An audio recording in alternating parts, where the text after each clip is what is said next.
All right, everybody. So this is medical records and default passwords. As you notice, I have to take a look at it because I forgot. And so I'll start with a bit of introduction about myself. We wait until the other conversations then. Very good. All right, awesome. So I'm Qasim. Q's here. I lead our pen test team in Atlanta, in Georgia. I used to work for an EMR vendor. Then I moved on to doing high trust and HIPAA assessments. Then I decided to go to the dark side, that being pen testing. I used to, while doing high trust and HIPAA, I used to bring in a lot of technical issues in there, so I figured I may as well just get more technical.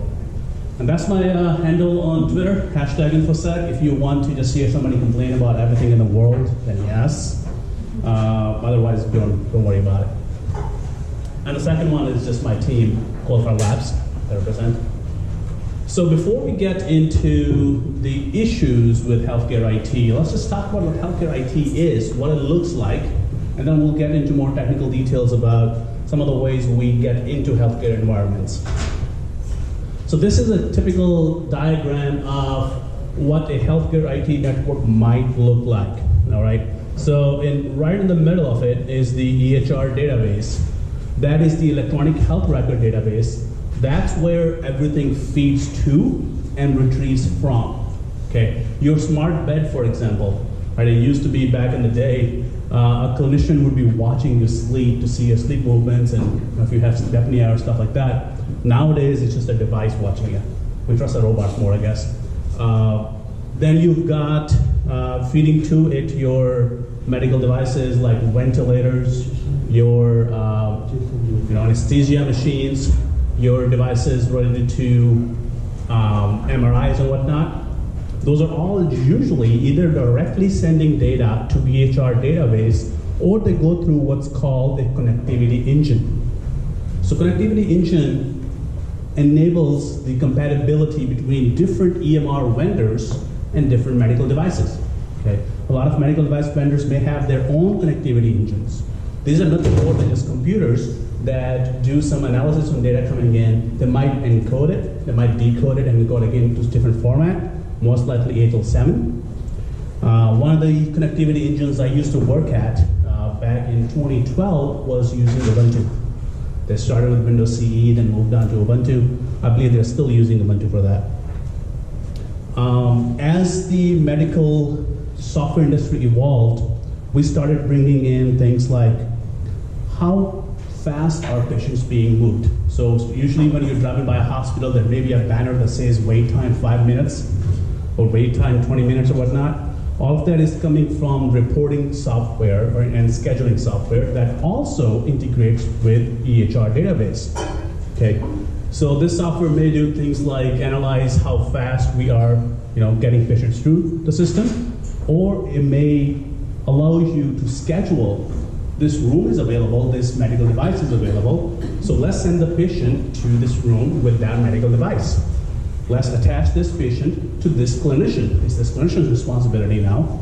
One of the things we started working in 2012 at the EMR vendor I used to work at was you have TVs in patient rooms that offer you movies, TV shows and whatnot. So let's just add more to it. So nowadays, those TVs will tell you what medicine you're supposed to take, what time you're supposed to take it, who your clinicians are. Maybe you can give them some feedback and things like that. So all of these systems are now interconnected with the Ehr database, okay? And at any time, a hospital may have 3 or 4 EHR vendors. They don't like Cerner, so now they brought in Epic. They didn't like Epic, so after 2 years, they brought in NextGen. They didn't like NextGen, so let's bring in ECW or go back to Cerner. So because of some HIPAA regulations, and to just make sure you have good data, organizations keep old EMR software in the environments.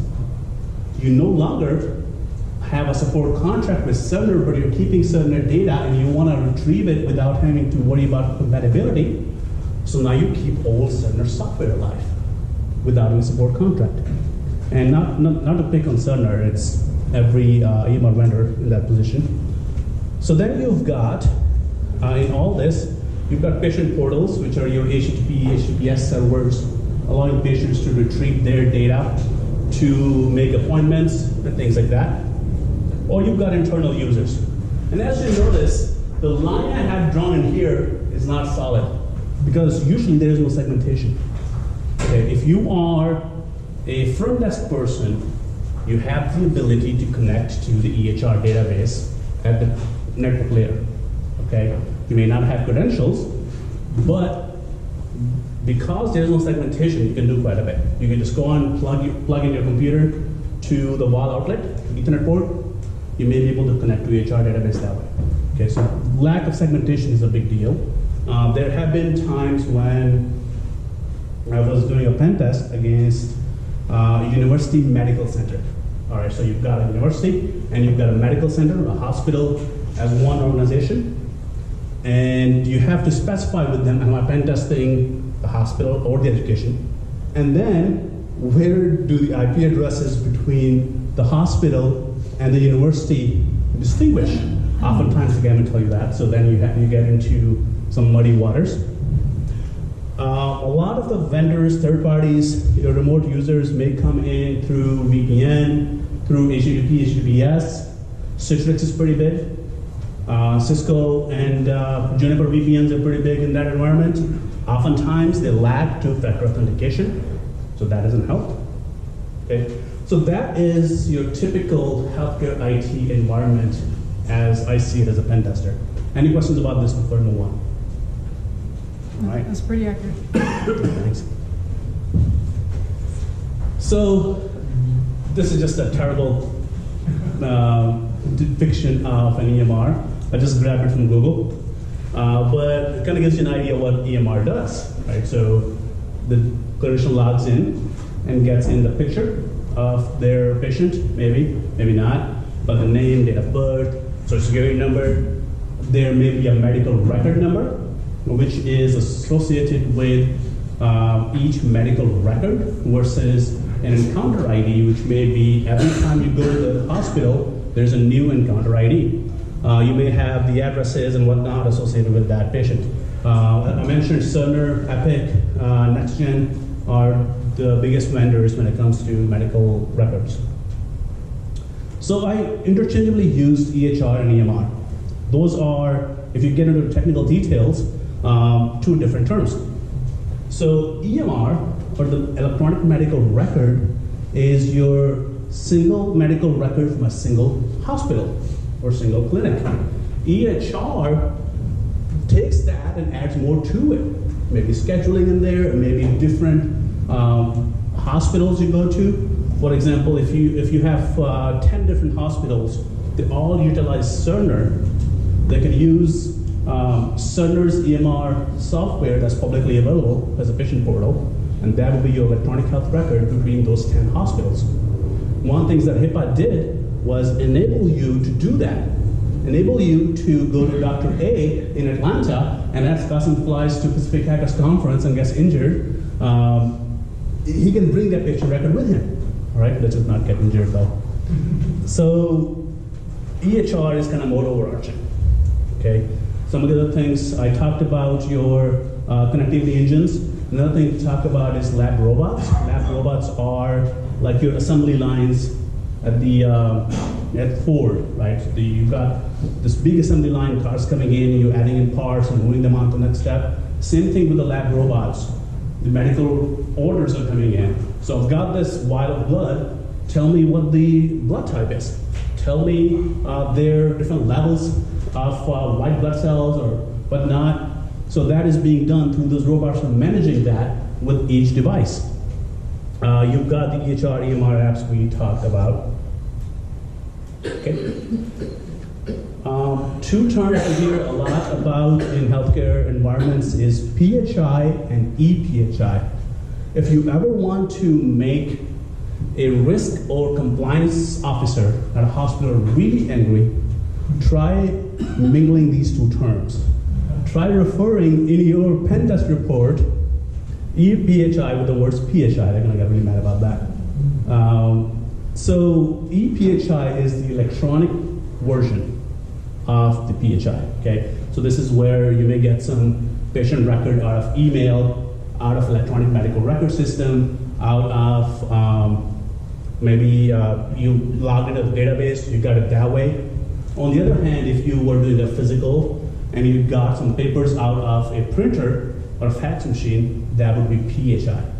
My favorite one is walking around out from the docks of usual hospitals and finding those secure documentation bins, secure disposal bins that are waiting to be picked up. Just reach in and grab some PHI out of that. Well, that's a fail right there, right?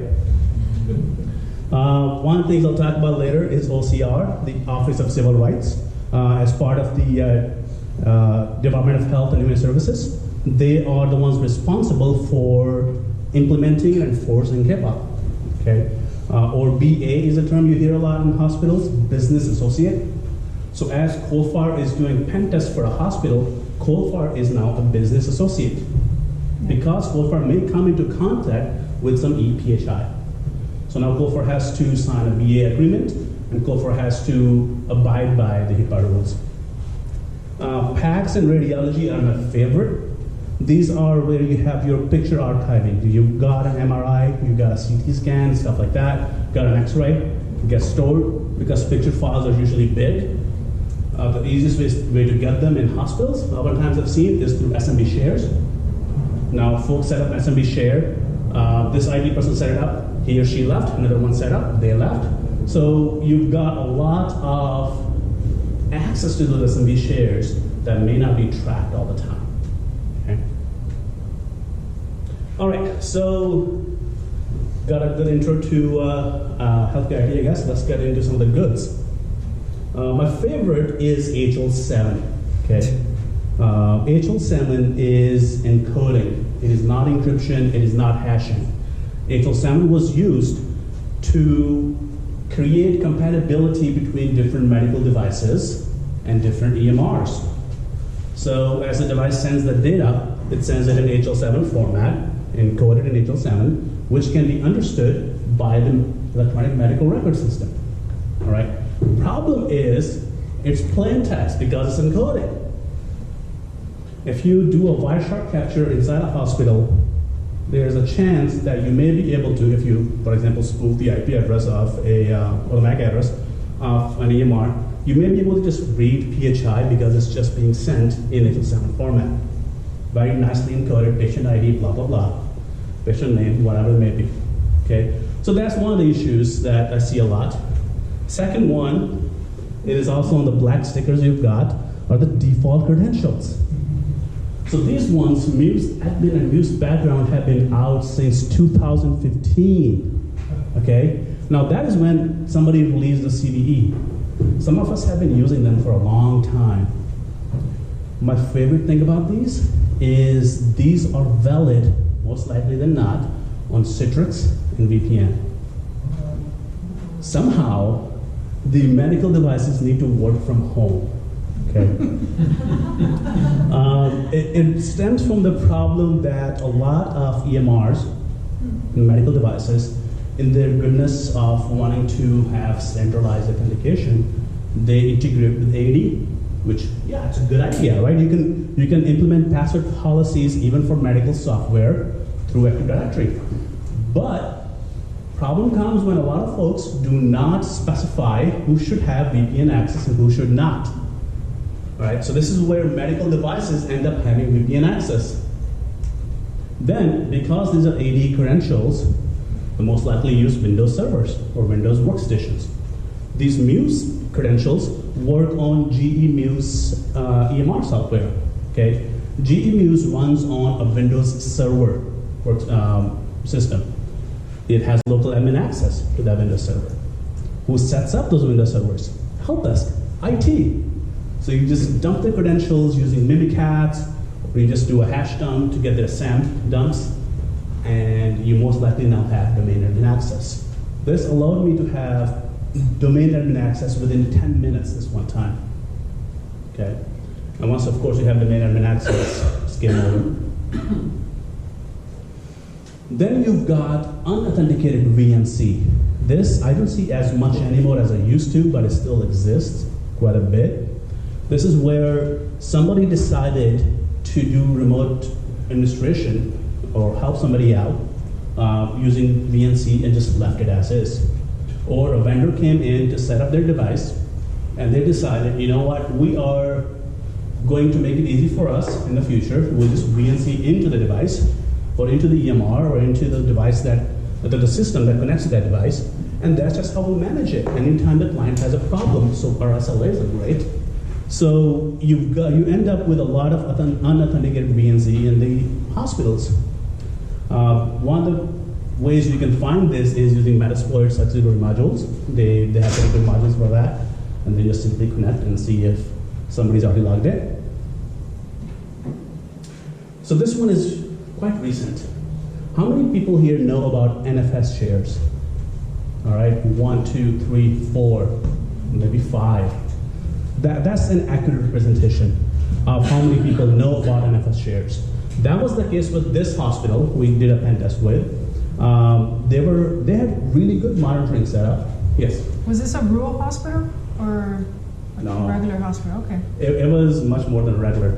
It's a pretty big hospital. Just asking. Yeah, that's a good question.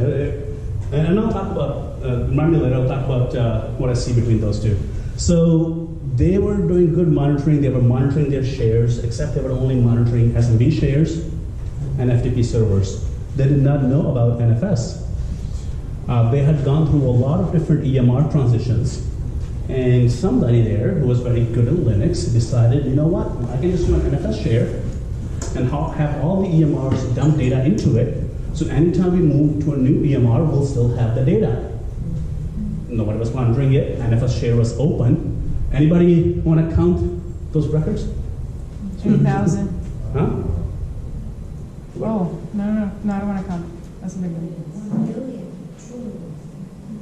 Higher. 137, no, 13. 13 billion. 13 billion, 13.79 billion. That's definitely not a real hospital. This wasn't unique 13 billion records, of course, because that's a lot of people. I don't think that we have that many people in the world. But when it comes to HIPAA, that is still 13 billion records. Those are encounters. Most likely, yeah. At least from our analysis, because there was too many files, we couldn't go through all of them. But it looked like each one was a separate encounter. All right, so 13 billion patient records in an open NFS share. I made sure about my teammate who found these, bought him some Starbucks, and made sure he makes me a promise not to sell them. What was the process used to uncover that pretty quickly? One of the things we do whenever we're doing a pen test is run Nmap scripts that automate that process. So they'll find the open port, and they'll find what's running on that port. In this case, the Nmap script found that it was running, Nmap found it was running NFS, so the script ran, which automatically checks what permissions you have on this share. So in this case, it was open share permissions. Took us over a day to just count the number of files in there. Okay. They were also compressed. You see .gz extension in there. So we had to use zcat, which of course adds to how much time it takes. Okay. All right. Next, you've got just unauthenticated access. So this is GE Muse server, and this is a very old one. The client had no longer support contract with GE Muse, but they still kept the server. And we just logged onto the server itself with GE Muse credentials, and the web server was just open access. To the left is a text file with patient records. We find them a lot in user shares, in IT shares, in clinical shares. So that's an EOB, and that is not only patient information, but also financial information that was there. Yeah. Oh, well, a lot of hospitals are not, they don't really go for PCI compliance, which is a whole different deal. So, but still though, in this case, Ijaz being there, that's pretty crazy. So yeah, we find a lot of them. We find them in shares quite a bit, and that's a problem, okay? And it's not just text files. A lot of times in Excel files, very nicely laid out columns. Or oftentimes you PDF something Yeah. and to copy into a USB drive or CD to give to a patient to take with them, but you forget to delete the original file. Okay, I pen tested a very well-known EMR, and one of the things it did was it allowed you to run reports on patients and compare their progress.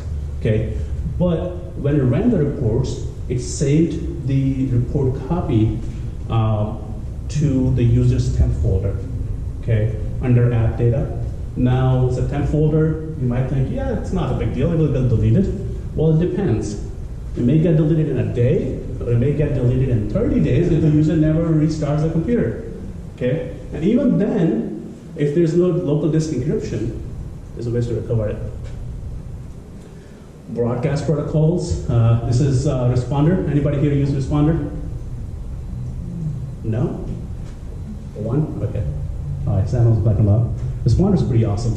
If you're in an enterprise environment, run Responder with Analyze mode, -A, so your IT doesn't yell at you, because you can take the network down.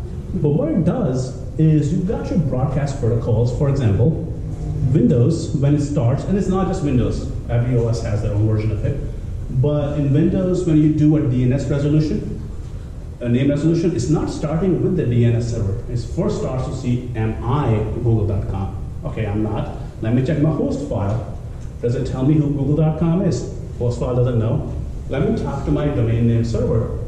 Domain name server is either unavailable or just doesn't know.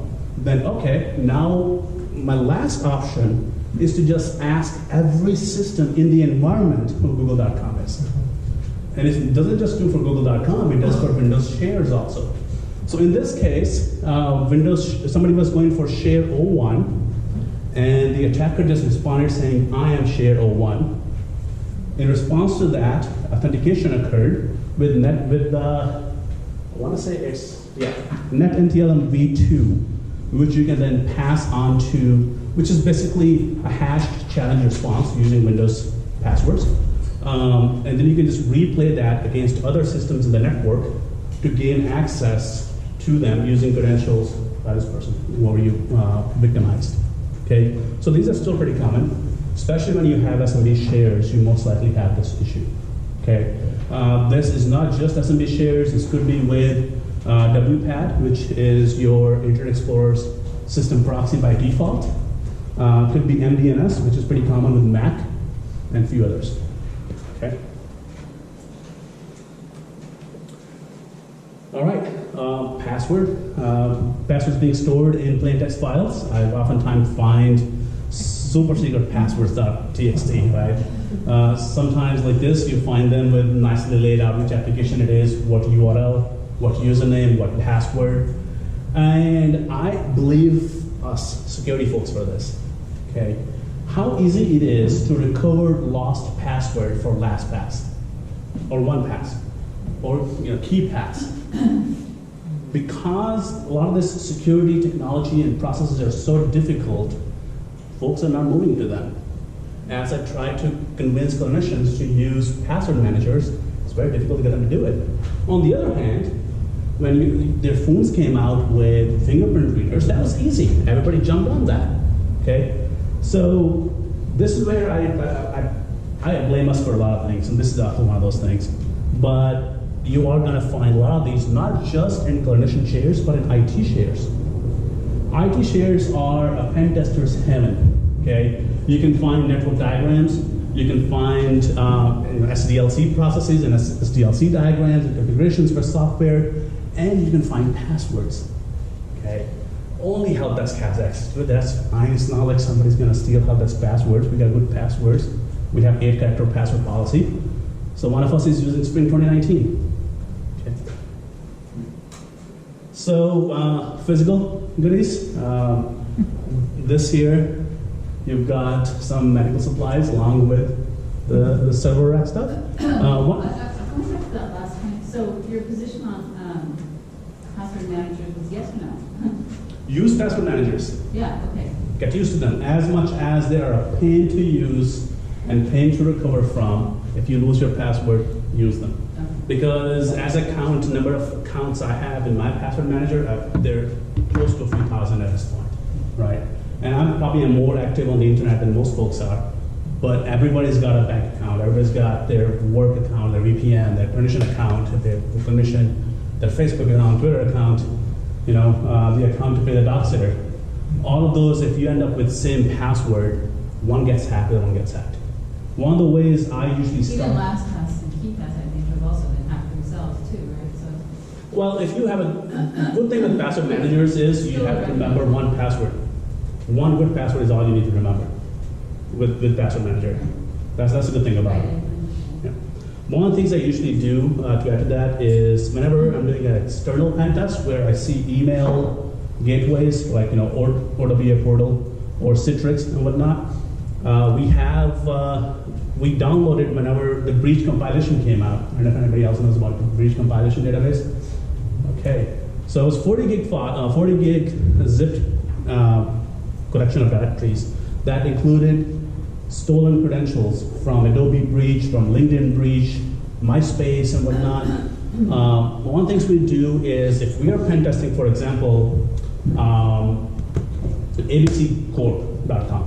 Okay, we'll search for abccorp.com in that to find out if any of their users created an account with LinkedIn or anybody else whose breach credentials are in this database, see what passwords they use and just try those passwords. If there was password reuse, now we have access to this client using credentials that were breached through LinkedIn or whatnot. Right? So that's why it's good to have different credentials.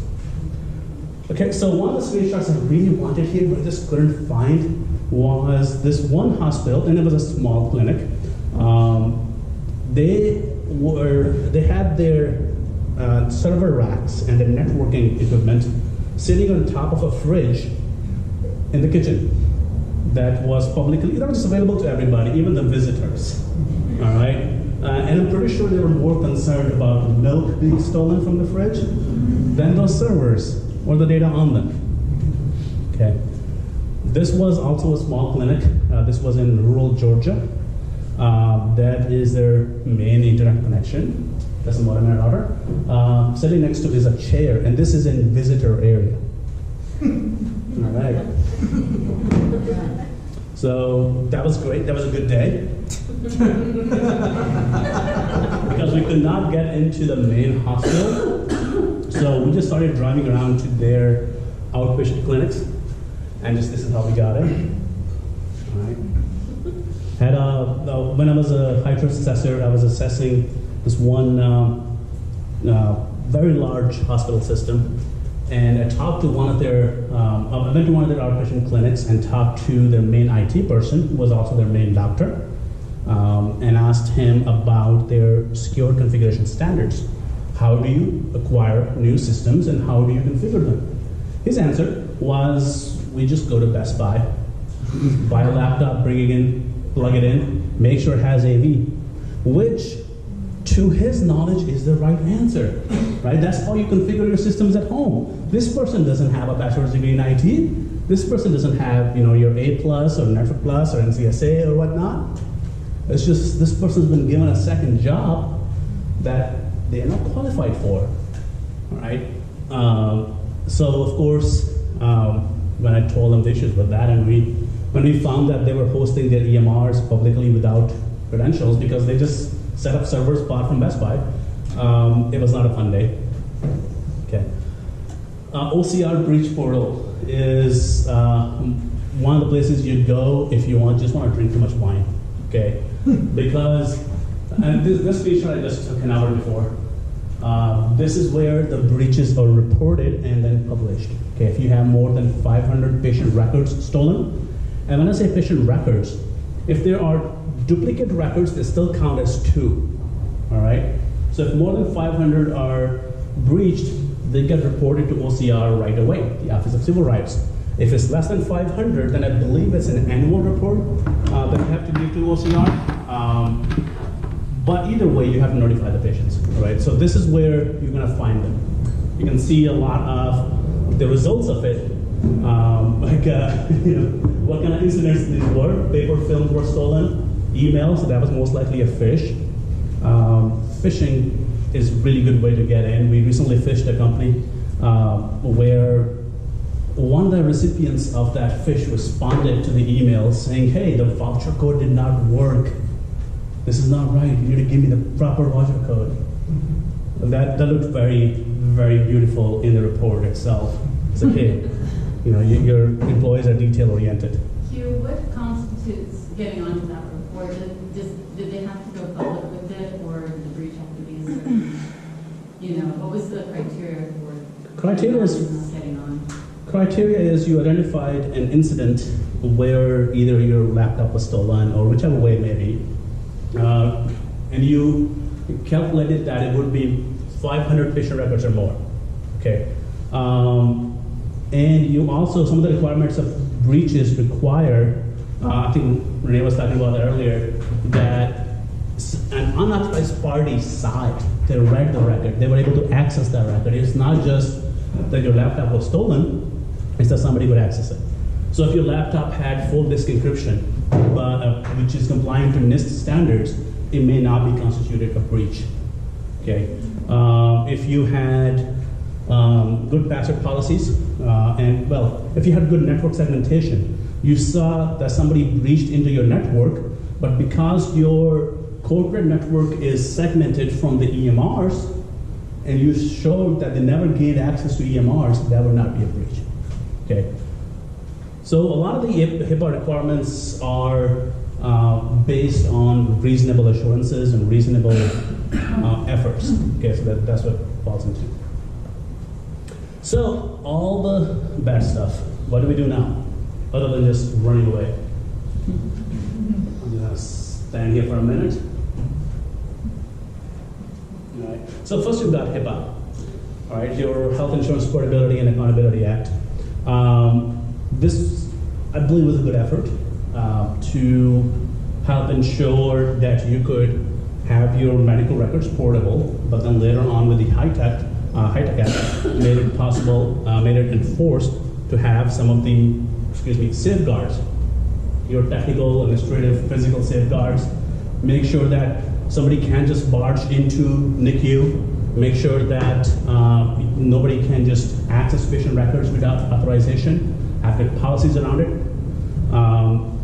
One of the things, again, is a lot of this is if reasonable. So pen testing, for example, is you should conduct pen testing if it's reasonable. So that's one of my pet peeves with it. On the other hand, the way it ends up working out is if you had a breach and you had not done pen testing because you didn't think it was feasible or it was reasonable, you had not encrypted your disks because you didn't think it was reasonable, you are in trouble.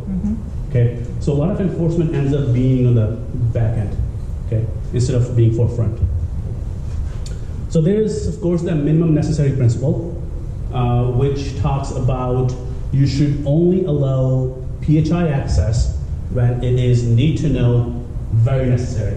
So if Dr. A is in the same hospital as a Dr. B, but is not taking care of that patient whose PHI they accessed, that's a breach. They should not be accessing PHI of a patient they have no business of interacting with.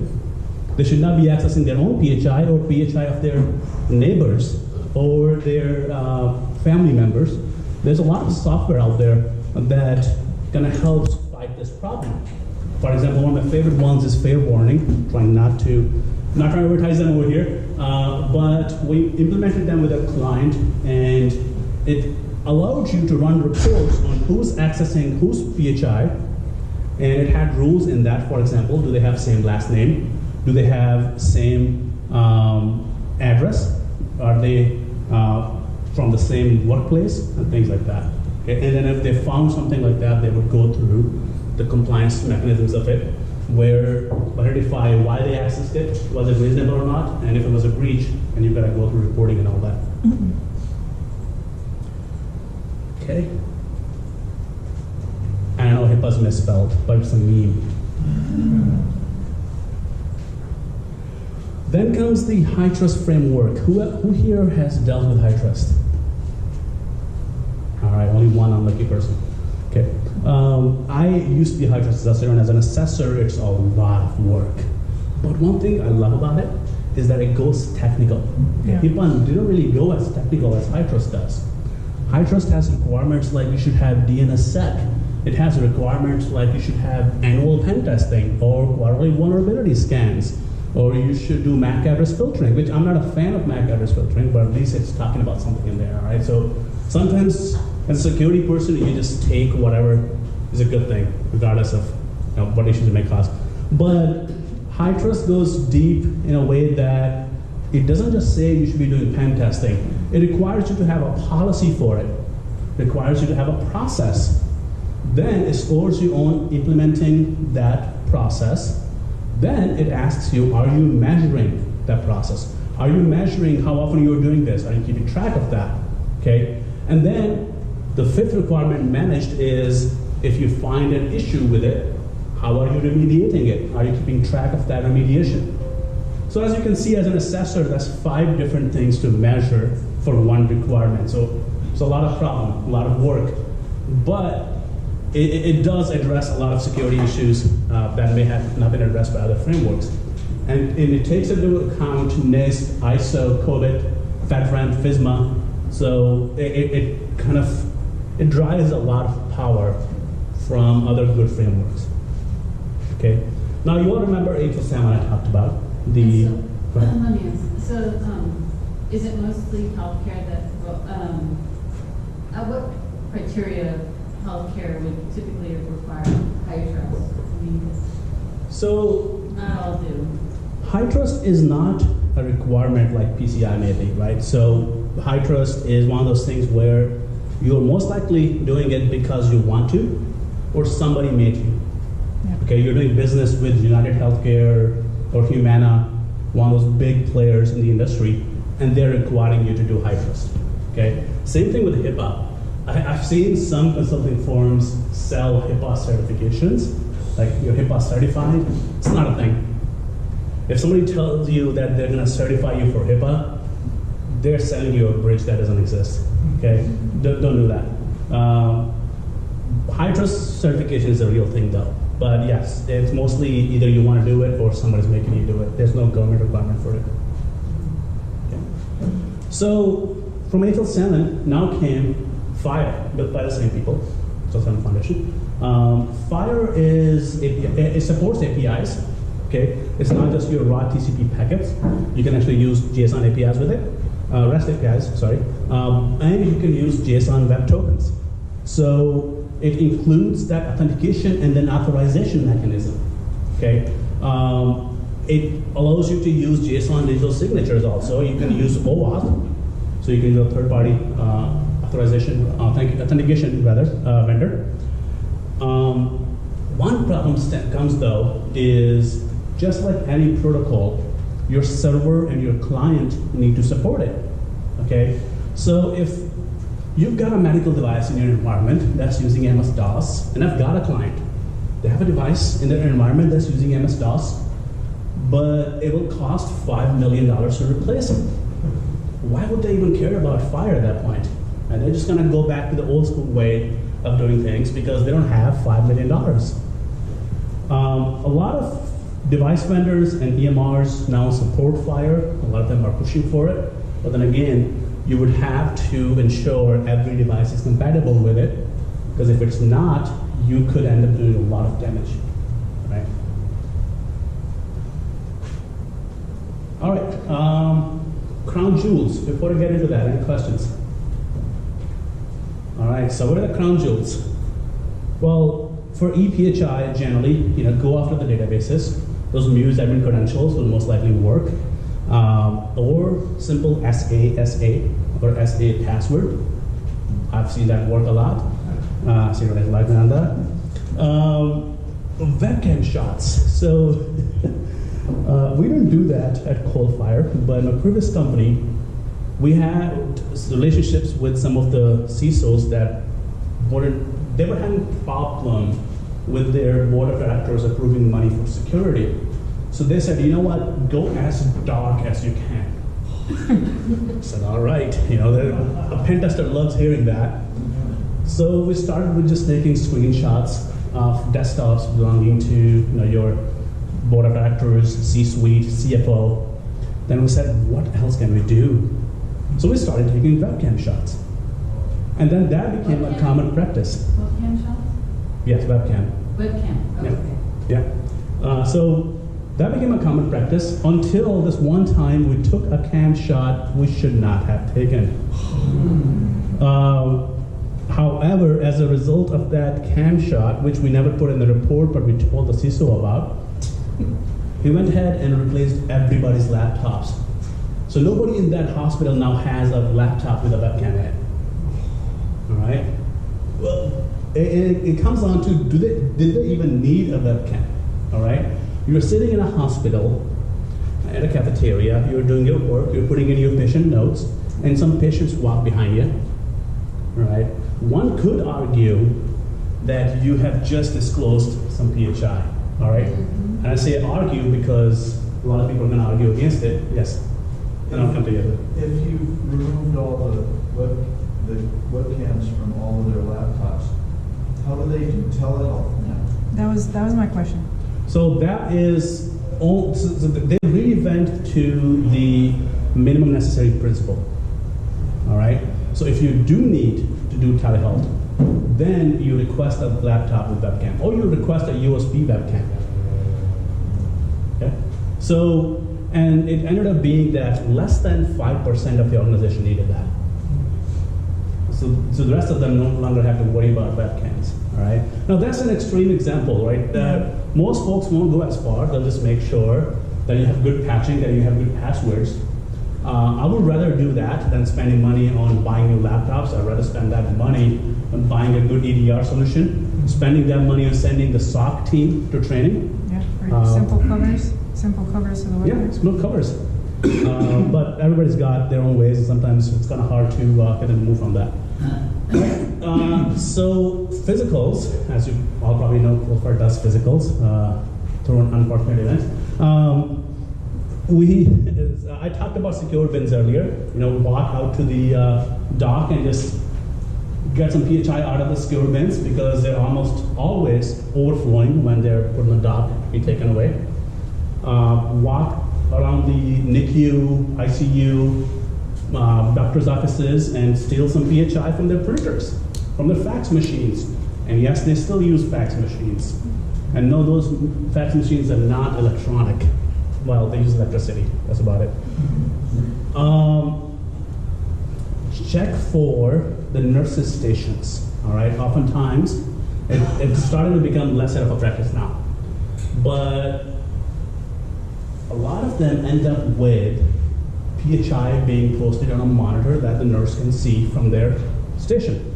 And that PHI, I'm not just saying, you know, there's a patient in room 2. It is which patient it is, who their clinician is, and which room they are in.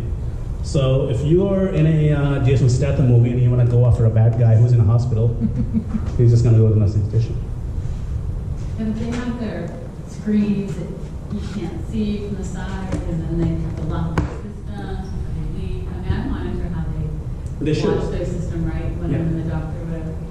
So, but you're talking more about what, when you're saying checking for the nurse stations, you're just saying if they walk away and they don't do that, right? But they don't have to walk away. I'm talking about the pen test examples, right? So as a pen tester, you could just walk behind them to look for PHI and take a quick screenshot. Whenever I'm doing a physical, I'm wearing a hat or glasses that have camera on them, and I'm taking pictures as I'm walking by. All right? So you could do that. Your bad guy, bad girl, bad person, is not going to be limited by little things like that. Okay? So I recommend to my clients to use those privacy screens. Okay? My biggest problem is oftentimes these patient monitors, these nursing station monitors are posted on the wall. Then they're just sitting in here on the desk and they're keeping an eye that way. Okay? Now that's a bigger problem than just somebody sitting on their laptop or on their desktop looking at PHI as they need to. Hospitals do that. A lot, yeah. So when I'm doing pen test, my methodology. If it's an internal pen test, I am going to start with default credentials, like the ones I gave you on the stickers. I will do that using CrackMap Exec. I love that tool. Marcello, a good friend and prior colleague, built it.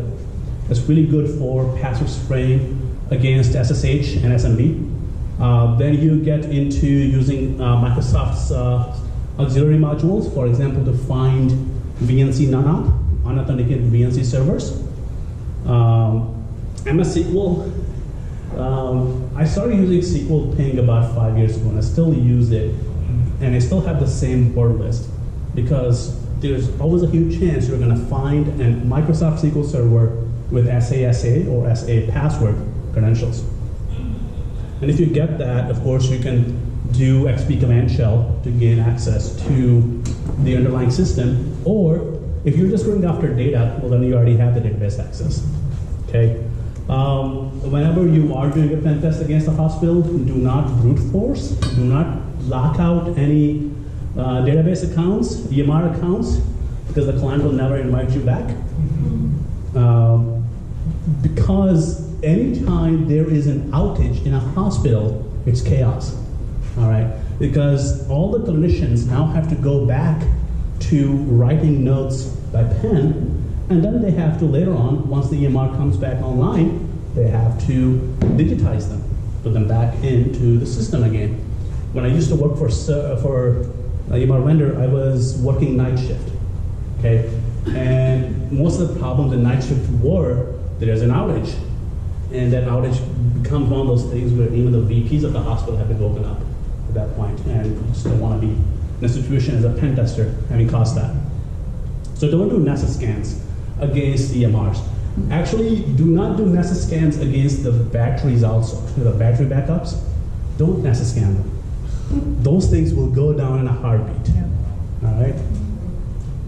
Eyewitness and Peeping Tom are pretty good for finding juicy web pages, especially EMRs with no credentials. And whenever you gain access to PHI as a pen tester, quantify it. Okay, if it's a database, do a select all count. If it's files, count the number of lines in them, because you can't. Yes, you will scare the client by saying you gain access to PHI. Okay, but you'll scare them more if you give them specific numbers, especially if that number is more than 500 records. Okay, that's where it gets scary. And it sometimes it's good to scare people, right? Sometimes you have to scare them straight. And sometimes the security team needs that so they can go to their CIO, to their CFO and say, look, if this was a bad guy, bad person, and they had tweeted this, how bad would that be? All right? I get a question. So, okay, so you asked the questions, right, of your client, how far can I go, right? That was important. But then how did you effectively know where you were going to be limited because you were working in a live system? You know what I mean? And how that cut out a lot of what you can do, Speak to that. Yeah, so that would be your pre-engagement phase where you try to scope out what you're going to go after and what you are going to ignore. A lot of times it's limited to host names or IP addresses, but one of the other things I always tell my folks to do is, once you gain access to an EMR, don't do anything more than just counting the number of records, okay? Now don't start pen testing the EMR. You're not hired to do that, okay? Because if you start pen testing the EMR, production EMR, there's gonna be a lot of problems, all right? A recent example was the same person, same team member of mine, who gained access to those OpenNFS shares, was pen testing a medical application, clinical application. We were hired by the client to test their third-party applications. And during the initial negotiations, we agreed to doing pen testing against only the test and non-prod environments. And that was the case. The application we got, it was connected to TestDB, it was on the test server, that's great. But then later on he comes to me and he goes, Qasim, this configuration shows a device in there. So we start discussing it, start talking to the client, ask them questions after questions after questions. They finally admit the device is connected to, the application is connected to a device that is currently in use for chemotherapy. So be careful with that. Don't just rely on IP addresses and host names. As you attack a system, try to tell the guys to kind of make that decision use some, critical thinking to figure out how far should I hit this device, this IP address, this host name, okay? And especially the main thing always is do not do brute forcing because you're gonna take something down. All right, did I answer your question? Mm-hmm. Awesome. So some of the clinical applications, you may find some bad permissions. Again, you gotta be sure you're not hitting something in production. But we have found some privilege escalation on clinical applications where the executable was writable by anybody, but it was running with system service privileges. All right, so you just overwrite that executable with some malware, with backdoor, with some MSF Venom binary, and now you have escalated your privileges. On external, kind of starts with the same thing. You do a broad force, a password spray against of defaults. Well, start with default username password, then you do something like, one of my favorites is statistically likely usernames. It's a GitHub repo that has millions of possible usernames like J Smith, John Smith, John S, John.Smith. It's got those variations. So I throw that in the username field with a single password, like spring 2019, fall 2019. A client of ours recently, we dinged them for using spring 2019 a lot. Told them to have a good password policy, use NIST standards, which talk about, do not allow each other's passwords and whatnot. So they come back and they say, yeah, we're ready for remediation testing. Can you please remediation test and update our report? I said, yes, sure. Guess what the password was now? Summer. Winter. Fall. Summer is good. Good guess. That was, but they came in fall, so it was fall. Or when they have the zip code. Yeah. Summer and then the zip code to the... Yeah, that's also a pretty common one, summer zip code, but fall 2019 was their password now, or welcome 2019 for the newer accounts. And it's very difficult to implement that in your typical AD environments. Now the Azure AD has the ability to do that, built into it. On your Active Directory on-prem, you often have to use password filters, okay? If you can't do that, I just tell my clients to just run that password brute force, password broad force, or horizontal brute force, or password spray, whatever you want to call it. Run that maybe monthly or weekly to find people who have bad passwords, ask them to change them, penalize them before you keep on using bad passwords. All right. Maybe do away with that 8-character password policy. Instead, ask them to have strong passphrases. All right. Passphrases are better. If you have 8-character password policy that requires complex characters, well, P at SSW0RD1 is password and is compatible with that. And we see that a lot. Okay. Harvester weak passwords plus external portals is always good, especially OWA. OWA, the Auto Web Access, has the /EWS page, which is very easy to password spray because it's an HTTP form input, like your basic HTTP, so it's pretty awesome with that. Okay, well, shameless plug, we are hiring. We've got offices across the country. I believe we do have one in San Francisco. And we also work remote. So if you want to do some fun stuff, that's our site, or just DM me on LinkedIn or Twitter. So, any questions? Yes. So you focused on getting back to your original diagram. You focused on the electronic medical record, title of the talk. But if I could ask you to maybe broaden out a little bit, most people are thinking about in the hospital environment, and yet there's a real push. You heard my earlier question on telehealth. It's a push to be collecting data from patients at home, managing chronic illness or post-acute conditions, trying to keep them out of the hospital for more than 30 days. Have you looked at, or have you got some ideas to share about how hospitals, healthcare delivery organizations are implementing those things? Because in some of those scenarios, you're just asking them to hang it onto somebody's home Wi-Fi, and you know how that sounds. Yeah, that's a good one. you've got a lot of these devices now that are cheap enough to send home with the patient, right? And patients are plugging into the home Wi-Fi. You don't know what security mechanisms are in place. My father-in-law was in a hospital, and they were monitoring his heart with an implant, and they had just given us a Samsung phone with an app on it. I couldn't get the permission to test that app. I really wanted to. And it was my wife who wouldn't give me that permission, not the company. So, to your question, this is where business is winning over security. Okay, it really should have been the way it should have been implemented was you provide some security awareness to the patients also, because now they are involved in that IT management. They have your IT assets with them. All right, you are sending them home with devices that can be easily hacked. Oftentimes we found that a lot of the implants have been hackable. We talked about that at DEF CON, Black Hat. Then you are also doing your sessions with them as a clinician over Skype, over your FaceTime app, or you're just texting with the patient.